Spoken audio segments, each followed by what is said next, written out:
निशा कहते हैं। तो आज हम लोग विद्युत धारा पढ़ने वाले हैं। विद्युत धारा में पहला हेडिंग जो है वो है आवेश।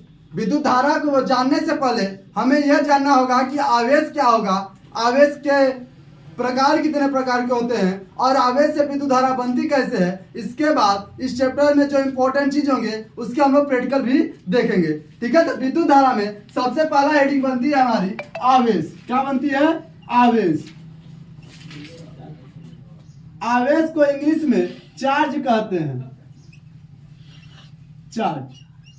ठीक है, तो आवेश क्या होता है कि किसी पदार्थ का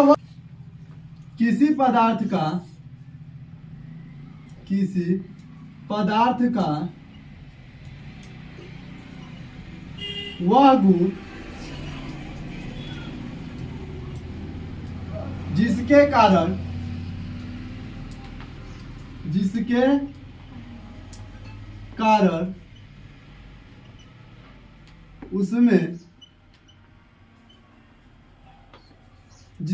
उसमें विद्युत तथा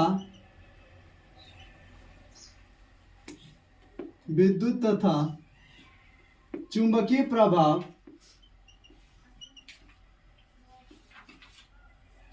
प्रभाव उत्पन्न हो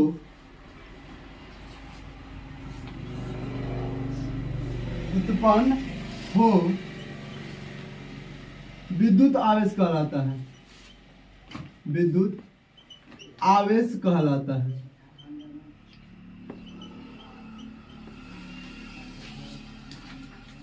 विद्युत आवेश कहलाता है।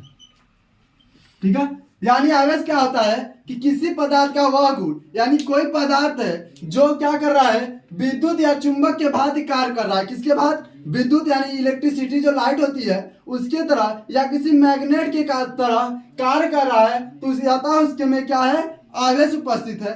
ठीक है, आप लोग घर पर किए होंगे, कभी कंघी करते हैं या किसी पेन को बाल में रब करके जब हम धूल के कण के पास ले जाते हैं या किसी पेज के पास ले जाते हैं तो पेज जो होता है इस कलम में क्या करता है? चिपक जाता है। ठीक है, तो चिपक जाता है, इसका मतलब कि इस पेन पर भी क्या आ गया है? आवेश। आवेश एक चुंबक की तरह कार्य करने लगता है, जिसमें दिखाया है चुंबकीय प्रभाव उत्पन्न होता है। ठीक है, यानी कि आवेश जब किसी पदार्थ पर आ जाएगा तो उससे या तो हमें करंट लगना शुरू हो जाएगा, यानी कि हमें करंट लगेगा, यानी वहां पर विद्युत धारा का लक्षण दिखेगा, या तो एक चुंबक की कारक की तरह क्या करेगा, या तो खींचेगा या तो दूर ढकेलेगा। ठीक है, आई बात समझ में? अब देखते हैं आवेश जो होता है इसे हम क्यों से प्रदर्शित करते हैं। लिखेंगे आवेश को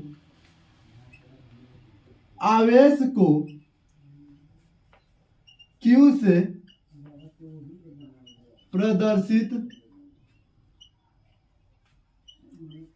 करते हैं तथा इसका मात्रक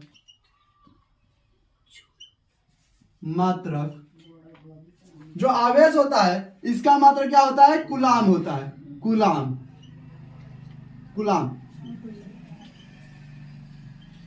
होता। ठीक है, तो आज बात समझ में। आवेश क्या होता है? किसी पदार्थ का वह गुण जिसके कारण उसमें विद्युत तथा चुंबकीय प्रभाव उत्पन्न हो उसे आवेश कहते हैं। आवेश को क्यू से प्रदर्शित करते हैं तथा इसका मात्रक क्या होता है? कूलाम होता है। इसका एक फार्मूला दिया गया है, Q बराबर N E,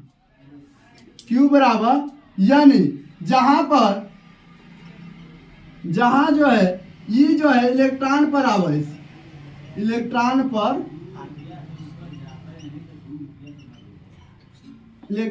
पर आवेश।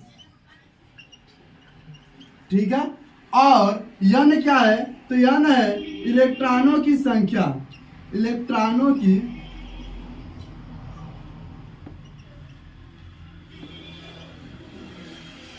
संख्या, और Q क्या है? आपको पता है कि Q है आवेश। यानी अगर पूछा जाए किसी पदार्थ पर कितना इलेक्ट्रॉन है तो उसको निकालने के लिए हमें आवेश पता होना चाहिए। तो और इलेक्ट्रॉन का मान जो होता है ये आप सबको पता होगा, तो लिख लेते हैं। पहले क्या होता है, नोट में लिखेंगे इसे, नोट में लिखेंगे इलेक्ट्रॉन पर आवेश, इलेक्ट्रॉन पर आवेश। तो इलेक्ट्रॉन पर आवेश कितना होता है? तो इलेक्ट्रॉन पर आवेश होता है -1.6 इंटू 10⁻90 कूलम। ठीक है। और प्रोटॉन, जिसको पॉजिट्रॉन भी कहते हैं, प्रोटॉन पर आवेश 1.6, यह पॉजिटिव में होता है लेकिन चार्ज जो होता है बराबर होता है 10⁻90 कूलम। और न्यूट्रॉन पर कितना आवेश होता है? तो न्यूट्रॉन पर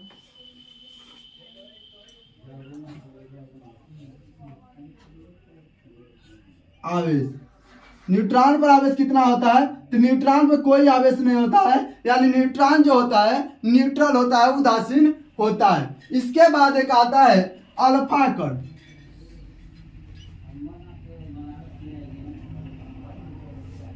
अल्फा कण, ठीक है।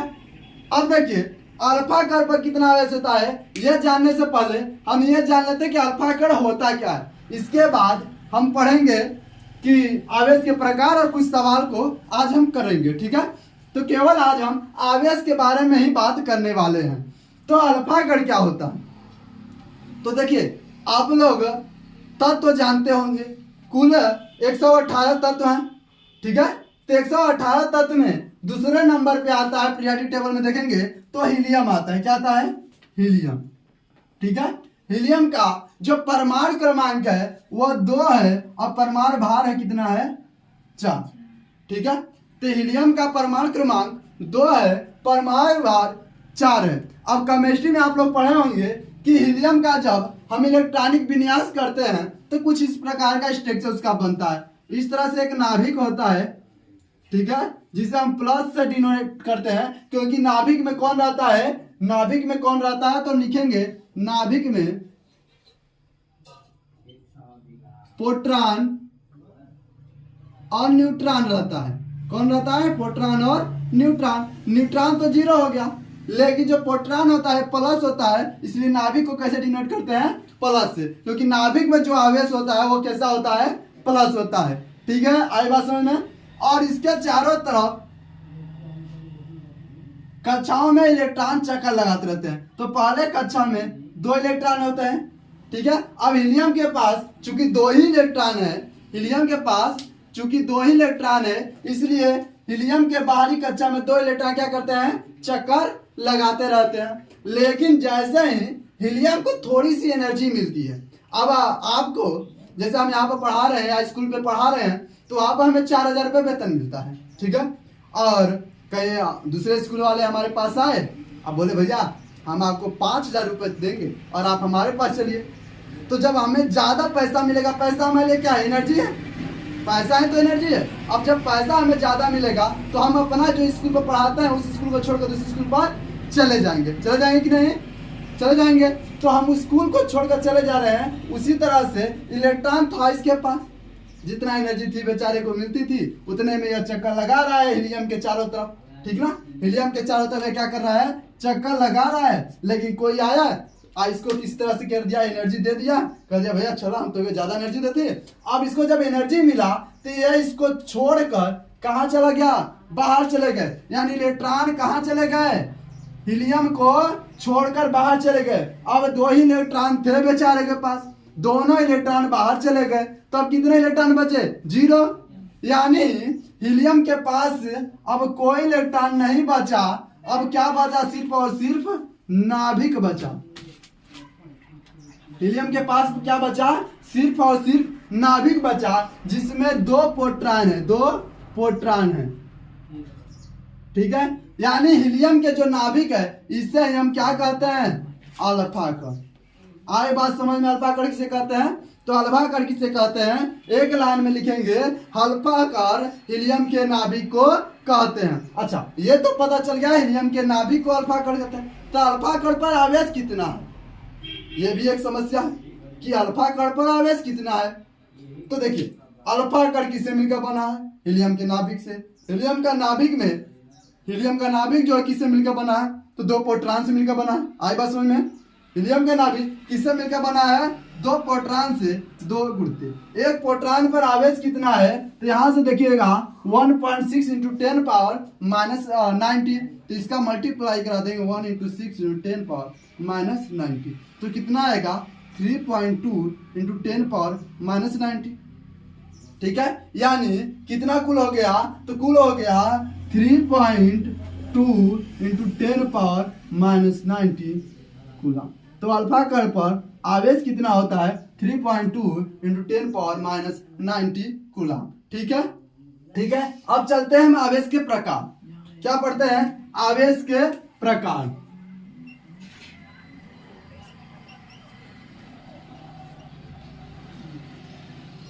तो आवेश देखिए, बेसिकली आवेश जो होता है दो प्रकार का होता है। एक होता है धनावेश और एक होता है ऋणावेश। तो अभी हम बात करते हैं धनावेश के बारे में। तो पहला टाइप क्या होगा? फर्स्ट धनावेश।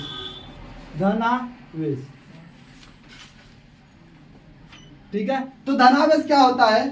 धनावेश होता है इलेक्ट्रॉन के, एक लाइन में लिखेंगे, इलेक्ट्रॉन के कारण के कमी के कारण, इलेक्ट्रॉन के कमी के कारण उत्पन्न, इलेक्ट्रॉन के कमी के कारण उत्पन्न आवेश को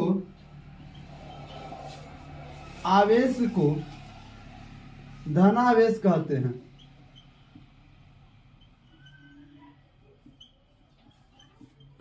यानी किसी पदार्थ पर अगर इलेक्ट्रॉन की कमी हो जाती है तो वहां पर कौन सा आवेश उत्पन्न हो जाएगा? तो धनावेश हो जाएगा। ठीक है, इलेक्ट्रॉन पर अगर कमी आ जाती है, मान लीजिए कोई पदार्थ यहाँ पर जिस तरह से यह पदार्थ है, ठीक है, यह कोई एक पदार्थ है जो पीवीसी का बना है। अब इसे हम अपने बाल से ही रगड़ते हैं। कुछ देर तक जब रब कर लेंगे तो रब करने के बाद हमारे बाल और हमारे इस पेन के बीच में जब रगड़ रहे हैं तो यहाँ पर एक फ्रिक्शन लग रहा है, यानी घर्षण लग रहा है, घर्षण बल, जिसके कारण से जो इलेक्ट्रॉन है इस पे उपस्थित है।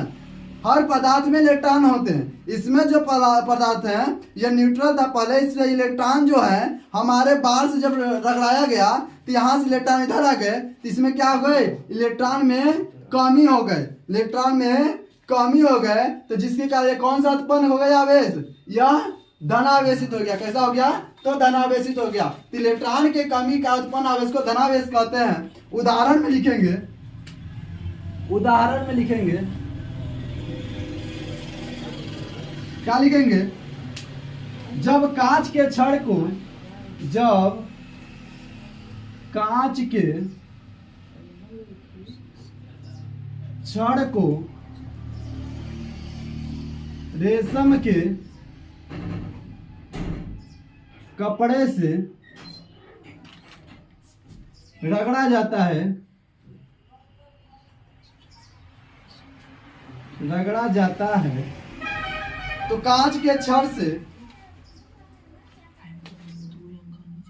तो कांच के छड़ पर इलेक्ट्रॉन की कमी के कारण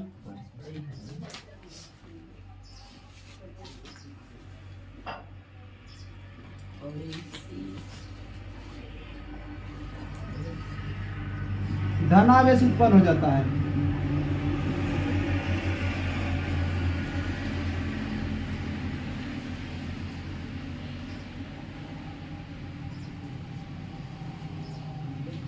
ठीक है, धनावेश उत्पन्न हो जाता है।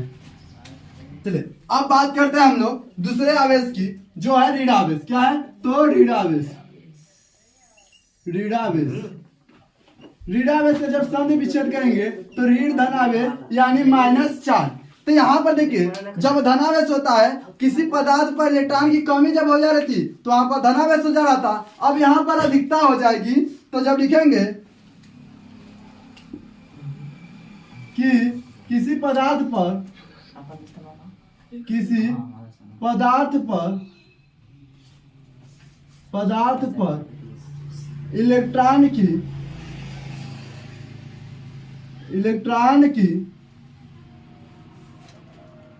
अधिकता के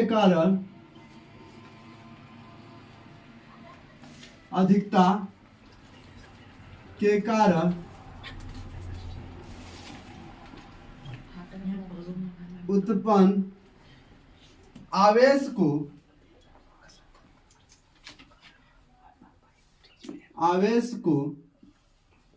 ऋणावेश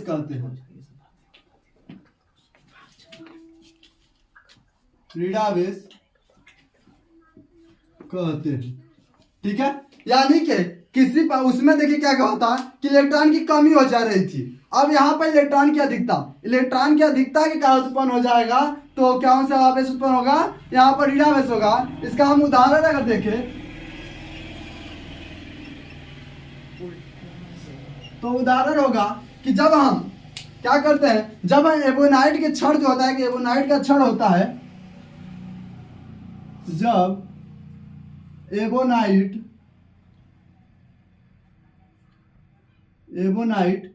के फर को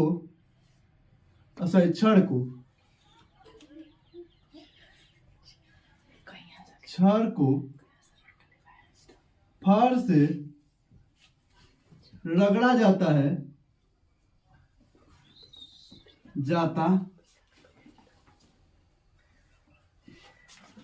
तो अब एबोनाइट के क्षण से इलेक्ट्रॉन क्या होता है, अधिकता हो जाती है।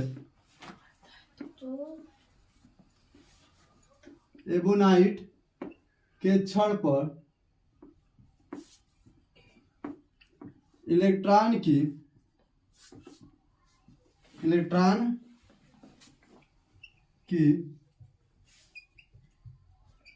अधिकता के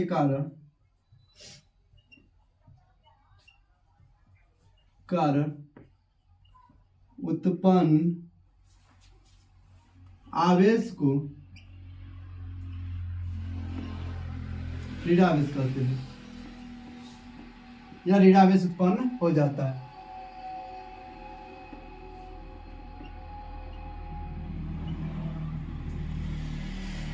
ठीक है, आई बात समझ में। अब चलते हैं, समझते हैं कि कुछ लोगों का डाउट होता है कि सर अधिकता हो रही है तो यहाँ पर धनावेश होना चाहिए, कमी हो रही है तो ऋणावेश होना चाहिए। तो यहाँ पर हम आपको एक एग्जाम्पल से और केमिस्ट्री का यूज करके समझाते हैं कि कैसे ऋणावेश और कैसे धनावेश बनता है। ठीक है, तो हम यहाँ पर एक तत्व लेते हैं, कोई एक तत्व लेते हैं, जैसे में सोडियम ले लेते हैं। ठीक है, हम एक सोडियम ले लेते हैं N।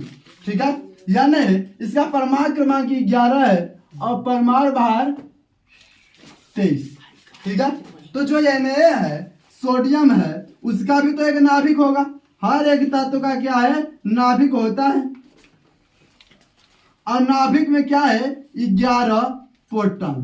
क्या है, 11 प्रोटॉन भरे हैं, और बाकी का बाहर कक्षाओं में इलेक्ट्रॉन क्या कर रहे हैं, चक्कर लगा रहे हैं।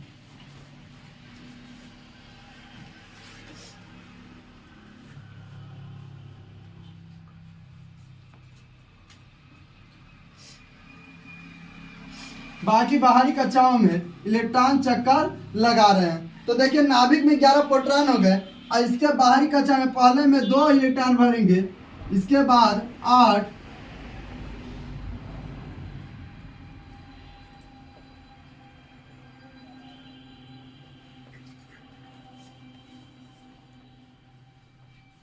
ठीक है, और इसके बाद देखिए 2, 8, 10 और 1 इलेक्ट्रॉन इस कक्षा में चक्कर लगा रहा है। ठीक है, कुल कितने इलेक्ट्रॉन होंगे, 11 इलेक्ट्रॉन होंगे, क्योंकि जितना परमाणु क्रमांक होता है उस तत्व के पास उतने इलेक्ट्रॉन और उतने ही प्रोटॉन होते हैं।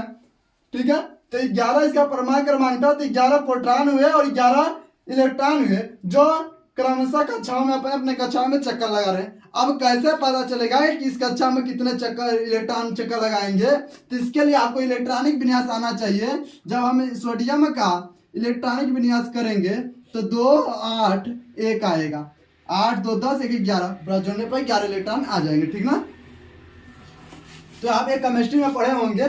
चलिए तो अब समझते हैं कैसे प्लस चार्ज आ रहा है माइनस चार्ज आ रहा है, कैसे कमी के कारण प्लस हो जा रहा है, कैसे माइनस हो रहा है। तो देखिए इस टाइम जो यह सोडियम है यह उदासीन है।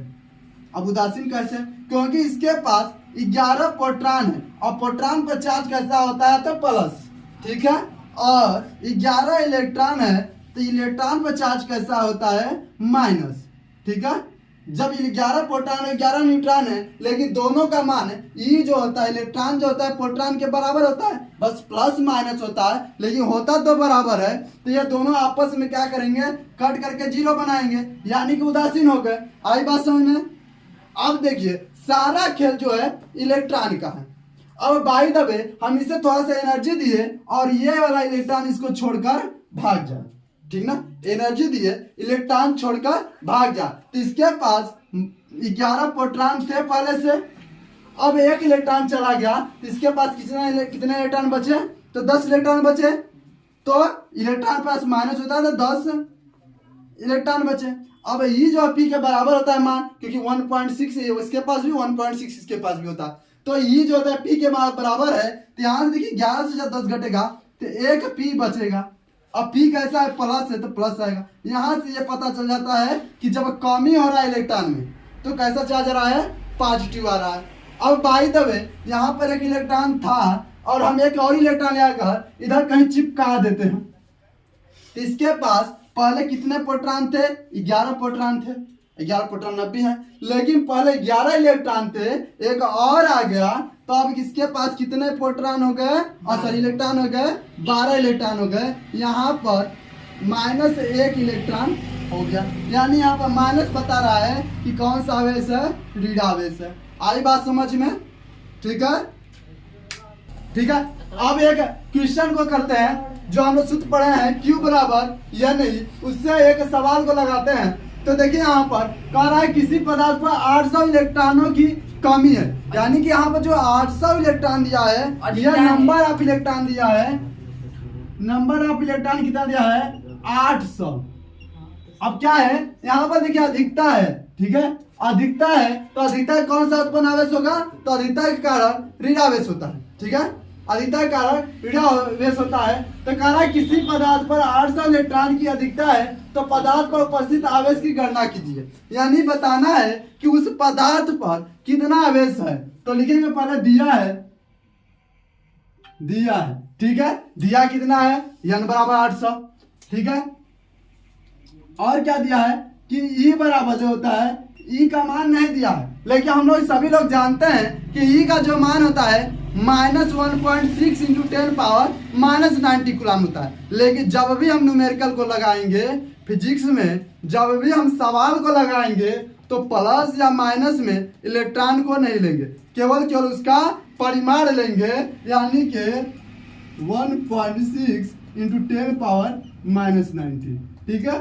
माइनस बताता है कि ऋण आवेश है कि धन आवेश बस, लेकिन जब सवाल लगाएंगे तो यहाँ पर माइनस को हमें नहीं लेना है। और अब हल करते हैं, ठीक है। तो सूत्र हम कौन सा लगाएंगे, सूत्र लगाएंगे Q बराबर NE।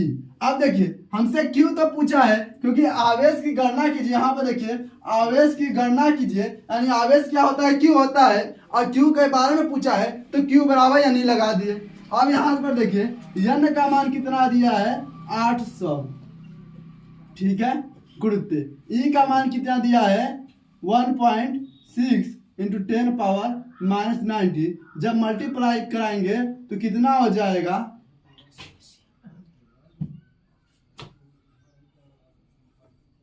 ठीक है, इतना हो जाएगा नहीं 1280, ठीक है, गुरुत्व 10 घाते -19, ठीक है, इतना हो जाएगा, यानी इतना कूलम। अब देखिए हम दशमलव को एक अंक पर दशमलव लगाए, एक अंक पर दशमलव लगाएंगे तो अब देखिए इस दशमलव को हम जब उठा करके यहाँ पर लाएंगे, ठीक है, जब हम करेंगे 1.28 × 10 पावर, तो देखिए कितने अंक बाद दशमलव ले गए हैं 1 2 3, जब 3 अंक बाद उसमें ले गए तो 10 घाते 3 बन जाएगा और गुणित 10 घाते -19। ठीक है, अगर आपको ये चीज नहीं आ रही है तो यहीं पर आंसर लिख देंगे 1280.0 गुणित 10 घाते -19 कूलम। ठीक है, यहाँ पर पॉइंट है, ध्यान दीजिएगा। अब देखिए यहाँ से क्या हो जाएगा 1.28 इंटू 10 पावर 19 घात में है। जब बेस समान हो तो घात को हम जोड़ देते हैं, लेकिन जब जोड़ेंगे तो यहाँ पर घट जाएगा और कितना हो जाएगा -16 कूलम। ठीक है, ये हो गया आपका सवाल, ये हो गया आपका आंसर। Q बराबर 1.28 इंटू 10 पावर -60 कूलम, ये आपका फाइनल आंसर होता है। ठीक है, इसके बाद एक और सवाल लगाएंगे और इस सीजन को यहीं पर समाप्त करेंगे। ठीक है, ठीक है, अब उसी सूत्र पर एक और सवाल देखते हैं, इसके बाद हम आगे पढ़ेंगे अगले वीडियो में। ठीक है, तो एक सवाल है, कहा एक कूलम आवेश पर उपस्थित इलेक्ट्रॉनों की संख्या ज्ञात कीजिए। यानी कोई पदार्थ है जिस पर एक कूलम आवेश है, तो बताना उस पर कितने इलेक्ट्रॉन आए हैं या गए हैं। तो पहली बात, एक कूलम आवेश यहाँ पर नहीं पता है कि धनावेश है कि ऋणावेश है, यहाँ पर नहीं पता है कि धनावेश है कि ऋणावेश है, इसलिए हम क्लियरफाई नहीं कर पाएंगे कि यहाँ पर आवेश की कमी हो रही है कि अधिकता रहे, लेकिन कितने आवेश में कमी या अधिकता होगी ये हम बता सकते हैं। तो यहाँ पर दिया है, क्या दिया है, दिया है Q बराबर 1 कूलम, Q दे दिया है। और हम जानते हैं कि इलेक्ट्रॉन पर आवेश E माइनस बराबर कितना होता है 1.6 इंटू 10 पावर -90 कूलम। ठीक है, तो हम यहाँ पर सूत्र लगाएंगे। सूत्र कौन सा लगाएंगे, सूत्र लगाएंगे Q बराबर या नहीं। ठीक है, यहाँ पर देखिए Q का मान दे दिया है 1, तो यहाँ पर रखेंगे 1 इक्वल, n का मान नहीं पता, n का मान निकालना है, इंटू 1.6 इंटू 10 पावर -90। ठीक है, तो यहाँ से देखिए जब हम n का मान निकालेंगे तो n बराबर आएगा 1/1.6 गुणित 10 घाते -19। ठीक है, तो n बराबर कितना आएगा 1/1.6 गुणित 10 घाते 19 को जब अंश में ले जाएंगे, यानी ऊपर से जब कोई घात का चिन्ह बट्टे में लाते हैं या बट्टे से जब अंश में ले आते हैं तो इसका घात का जो चिन्ह होता है बदल जाता है, यानी 10 घाते कितना हो जाएगा, पहले -19 था अब +19 हो जाएगा। अब ठीक है, अब देखिए यहाँ से n का मान जब निकालेंगे तो n बराबर 1 में जब 1.6 से भाग देंगे तो 0.625 आएगा और गुणित 10 घाते 19 आएगा। ठीक है, तो यहाँ से देखिए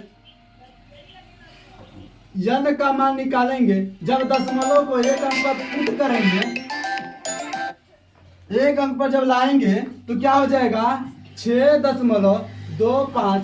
जब हम बाएं से दाएं लाते हैं तो घात में माइनस आता है, तो एक अंक लाए हैं तो 10 घाते -1 गुणित 10 घाते 19। ठीक है, अब यहाँ से देखिए n बराबर कितना हो जाएगा 6.25 गुणित 10 घाते।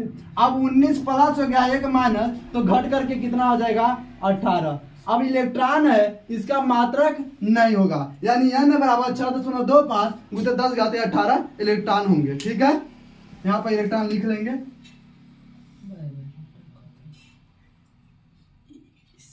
ठीक है,